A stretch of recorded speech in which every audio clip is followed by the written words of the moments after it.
Ang good news from Hanabishi, tayo yung practical, katulong ng practical na nanay. Katulong ng practical na nanay ang Hanabishi. Bakit po natin nasabi yun, ma'am?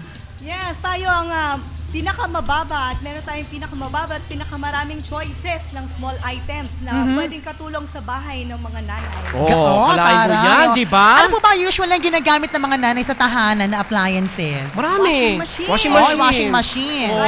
Rice cooker. Ano pa, ma'am? Sige lang, go! O hindi lang practical na nanay. Kung hindi tayo practical sa negosyo, meron din tayong chest freezer. Wow! Refrigerator. Yun yung mga freezer talaga na kapag nandun kayong lalagay mo yung kamay mo, mapi-freeze talaga. Naman. Ba't mo may kasi lalagay yung kamay mo doon sa loob? Kasi you're gonna get the frozen food. Oo. Ano pa, ma'am? Ano pa po, ma'am? Meron din tayong mga freezers and air conditioner. Taray Ay, ma'am, meron po ba kayo para sa amin? Kapal ang mukha! Kasi sabi niyo po, meron po tayong freezers. Oo, meron tayong mga pang-practical na nanay sa negosyo. Meron po ba kayong para sa amin, ma'am? Mga practical na DJ, mga ganon.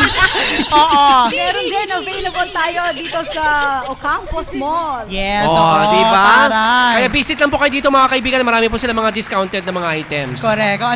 May promo rin po ba ang Hanabishi products, ma'am? Yes, correct. Sige, Meron ma'am. tayong sale dito sa second floor, sa anniversary sale ng Ocampos Mall. Mga mahanggang magkano po yung madi-discount nila from Hanabishi products? Meron tayo up to 20%, 30% discount. Bet me percent. Gusto ko yung percent na yan, letter Z. Sabi ko sa iyo. Sa percent na yan, ma'am, maghihintay po kami ng Hanabishi appliances. Correct. Maraming salamat. Maraming salamat, ma'am. Maraming salamat kay Miss Manilyn Valiente. Nandiyan po si Sir Jess. Si Sir Jess, sinatawagan po natin. Nakawala po yung kambing ninyo sa labas, sir. Si Sir Jess. Si Sir Jess nawala. Baka magkaroon din ng appliances mula